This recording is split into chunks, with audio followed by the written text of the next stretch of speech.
Hi hello friends, ಹೇಗಿದ್ದೀರಾ? ನೀವು ಚೆನ್ನಾಗಿದ್ದೀರಾ ಅಂತ ನಾನು ಅಂದ್ಕೊಂಡಿದ್ದೀನಿ. ನಾನು ಕೂಡ ತುಂಬಾ ಚೆನ್ನಾಗಿದ್ದೀನಿ. ಇವತ್ತು ಮೈಸೂರು ಟ್ರಿಪ್ಗೆ ಹೋಗ್ತಿರುವಂಥ ಸುಂದರವಾದ ಕ್ಷಣಗಳನ್ನ ನಾನು ನಿಮ್ಮ ಜೊತೆಗೆ ಹಂಚ್ಕೋತಾ ಇದ್ದೀನಿ. ಸೊ ನಾವು 6ಗೆಲ್ಲ ಸ್ಕೂಲ್ಗೆ ರೀಚ್ ಆದ್ವಿ. ಅದು ತುಂಬಾ ಟ್ರಿಪ್ಗೆ ಹೋಗ್ತಿರುವಂಥ ಕ್ಷಣ ಮತ್ತೆ ನಮಗೆ ನೆನಪಾಗುತ್ತೆ. ಎಲ್ಲ ಫ್ರೆಂಡ್ಸ್ ಜೊತೆಗೂ ಸ್ವಲ್ಪ ಹೊತ್ತು ನಾವು ಆಟೋ ಹೋಗ್ತೀವಿ. ಆಲ್ರೆಡಿ ಬಸ್ ಕೂಡ ರೆಡಿಯಾಗಿ ನೋಡ್ತಾ ಇರೋದು ನೀವು ನೋಡ್ತಾ ಇರ್ತೀರಾ. ಅಲ್ಲೆಲ್ಲ ಪೇರೆಂಟ್ಸ್ಗಳೆಲ್ಲ ವೆಯ್ಟ್ ಮಾಡ್ತಾ ಅವ್ರ ಮಕ್ಕಳ ಜೊತೆ ಮಾತಾಡ್ತಾ ಬಾಯ್ ಅಂತ ಹೇಳ್ತಾ ಇದ್ದಾರೆ. ಸೊ ತುಂಬಾ ಖುಷಿ ಕೊಡ್ತಾ ಇದೆ. ಏನೋ ಒಂಥರ ಫೀಲ್ಸ್ ನಾಟ್ ಥಾಟ್ ನಾವು ಮಾತಾಡೋಕ್ಕೆ ಆಗೋದಿಲ್ಲ, ಅಷ್ಟು ಖುಷಿ ಆಗ್ತಾ ಇದೆ. ನೋಡಿ ಎಲ್ಲರೂ ಬಾಯ್ ಹೇಳ್ತಾ ಇದ್ದಾರೆ. ಎಲ್ಲ ಪೇರೆಂಟ್ಸ್ ಕೂಡ ಬಾಯ್ ಮಾಡ್ತಾ ಇದ್ದದ್ದು ನಾನು ವಿಡಿಯೋ ಕಲೆಕ್ಟ್ ಮಾಡಿಕೊಂಡೆ. ಸೊ ತುಂಬಾ ಖುಷಿ ಆಗುತ್ತೆ. ಟ್ರಿಪ್ಗೆ ಹೋಗ್ತಾರೆ, ನಾವು ಹೋಗ್ತಿರೋ ಕ್ಷಣಗಳೇ ಬೇರೆ, ನಮ್ಮ ಮಕ್ಕಳನ್ನ ಕಳಿಸ್ತಾ ಇರೋದು ಕ್ಷಣಗಳೇ ಬೇರೆ. ಏನೋ ಒಂದು ಹೊಸತನ, ಏನೋ ಒಂಥರ ಖುಷಿ ಎಲ್ಲ ತುಂಬಾ ನೆನಪಿಗೆ ಬರ್ತಾ ಇತ್ತು. ಹಾಗೆ ಮಕ್ಕಳನ್ನೆಲ್ಲ ಕಳಿಸ್ಬಿಟ್ಟು ಒಂದು 10 ಮಿನಿಟ್ಸ್ 20 ಮಿನಿಟ್ಸ್ ಕೂಡ ನಾವು ನಮ್ಮ ಫ್ರೆಂಡ್ಸ್ ಎಲ್ಲ ಆಲ್ಟೆ ಹೊಡಿತಾ ಕೂತಿದ್ವಿ. ಸೊ ನೋಡಿ ಅವರೆಲ್ಲೆಲ್ಲಿ ಹೋಗಿದ್ರು, ಏನು ಮಾಡ್ತಿದ್ರು, ನಾವು ಕೆಲವೊಂದು ಅಪ್ಡೇಟ್ಗಳು ಪಿಕ್ಚರ್ಸ್ ಬಂತು. ಆ ಪಿಕ್ಚರ್ಸ್ಗಳೆಲ್ಲ ನಾನು ನಿಮಗೆ ತೋರಿಸ್ತಾ ಇದ್ದೀನಿ.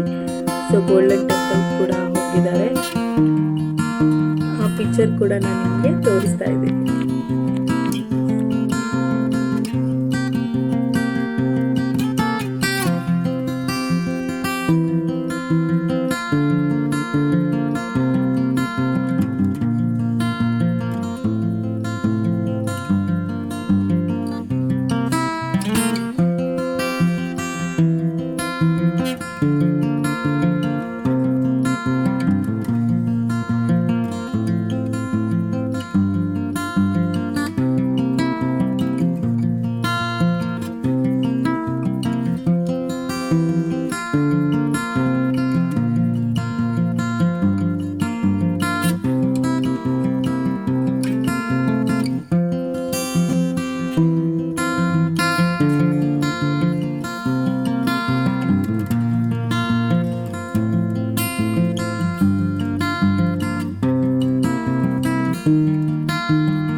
ಕೊನೆಗೂ ಸ್ಕೂಲಿಂದ ಮೆಸೇಜ್ ಬಂತು, ನಾವು 8ಗೆ ರೀಚ್ ಆಗ್ತೀವಿ ಸ್ಕೂಲ್ಗೆ ಅಂತ. ಸೊ ಎಲ್ಲ ಕೆಲಸನೂ ಮುಗಿಸಿ ನಾವು ಸ್ಕೂಲ್ಗೆ ರೀಚ್ ಆದ್ವಿ. 8 ಕರೆಕ್ಟಾಗಿ 8ಗೆ ಬಸ್ ಬಂತು. ಇಲ್ಲಿ ನನ್ನ ಮಗ ಕೋತಿ ತಿಮ್ಮ ಥರ ಆಡ್ತಾ ಇದ್ದಾನೆ. ಅವ್ನು ಖುಷಿ ಆಗ್ಬಿಟ್ಟಿದೆ ಅವ್ರ ಅಣ್ಣ ಬರ್ತಿದ್ರು ಅಂತ. ಹಾಗೂ ಫ್ರೆಂಡ್ ಜೊತೆ ಎಲ್ಲ ಸೇರಿಕೊಂಡು ತುಂಬಾ ಚೆನ್ನಾಗಿ ಕುಂದು ಉಪ್ಪಳಿಸ್ಬಿಟ್ಟಿದ್ದೇನೆ. ಆ ಬಸ್ ನೋಡಿದ ತಕ್ಷಣ ಓಡೋದು ಬರೋದು, ಹೋಗೋದು ಬರೋದು, ಅದೇ ಮಾಡ್ತಾ ಇದ್ದ. ನೋಡಿ ಎಷ್ಟು ಪೇರೆಂಟ್ಸ್ ಎಷ್ಟು ವೇಟ್ ಮಾಡಿ ಈಗೆಲ್ಲ ಖುಷಿನ ವ್ಯಕ್ತಪಡಿಸ್ತಾ ಇದ್ದು ಅಂತಂದರೆ. ಸೊ ಕೊನೆಗೂ ಬಸ್ ಬಂದು ಹಾಗೂ ಮರಿವಲ್ಲಪ್ಪಗೆ ಜೈ ಜೈ ಅಂತ ಮಕ್ಕಳುಗಳೆಲ್ಲ ಹೇಳ್ತಾರೆ ಇದ್ರು. ನಮ್ಗೆ ಅದೇ ಖುಷಿ ಆಯಿತು. ಸೊ ಮಕ್ಕಳೆಲ್ಲ ಹ್ಯಾಪಿಯಾಗಿ ಬಂದಿರೋದನ್ನ ಪೇರೆಂಟ್ಸ್ ಎಲ್ಲ ವೆಲ್ಕಮ್ ಮಾಡ್ತಾರೆ. ನಾನು ನಿಮಗೆ ಪಿಕ್ಚರಲ್ಲಿ ತೋರಿಸ್ತಾ ಇದ್ದೀನಿ. ನನ್ನ ಮಗ ಅಂತೂ ಅವನು ಬರೋದೇ ಲಾಸ್ಟಲ್ಲಿ ಬರ್ತಾನೆ. ಅವನು ಫಸ್ಟ್ ಅಂತೂ ಬರೋದೇ ಇಲ್ಲ, ಲಾಸ್ಟಲ್ಲಿ ಬರ್ತಾನೆ. ಅವನಿಗೆ ತುಂಬಾ ಖುಷಿ ಆಯ್ತು. ಬಸ್ಸಲ್ಲೆಲ್ಲ ಸಾಂಗ್ ಹಾಕಿ ಡ್ಯಾನ್ಸ್ ಮಾಡಿದೆ ಮಾತ್ರ ಮನೆಗೆ ಬರೋವರೆಗೂ ಕೂಡ ನನಗೆ ತಲೆ ತಿಂತಾನೇ ಇದ್ದ. ಅದು ಮಾಡಿದ್ವಿ, ಇದನ್ನು ಮಾಡಿದ್ವಿ, ಆಗಿತ್ತು ಹೀಗಿತ್ತು ಅಂತ. ಸೊ ಫೈನಲಿ ಏನಪ್ಪ ಅಂದರೆ ಮಕ್ಕಳು ಖುಷಿಯಾಗಿರೋದೇ ನನ್ನ ಖುಷಿ. ಕೊನೆಗೂ ನಮ್ಮ ಬಸ್ಸಿಂದ ಇಳಿತಾ ಇದ್ದಾರೆ. ಸೊ ನೋಡಬೇಕು ಅಂತ ಭಾಳ ವೇಟ್ ಮಾಡ್ತಾ ಇದ್ದೆ, ಹೇಗೆ ಏನು ಅಂತ ಕೇಳೋಣ ಅಂತ. ಸೊ ಕೊನೆಗೂ ಬರ್ತಾಯಿದ್ದು. ನಮ್ಮ ವಿಡಿಯೋ ನಿಮಗೆ ತುಂಬಾ ಇಷ್ಟ ಆಗಿದೆ, ಪ್ಲೀಸ್ ಸಬ್ಸ್ಕ್ರೈಬ್ ಮಾಡಿ, ಲೈಕ್ ಮಾಡಿ, ಶೇರ್ ಮಾಡಿ ಪ್ಲೀಸ್.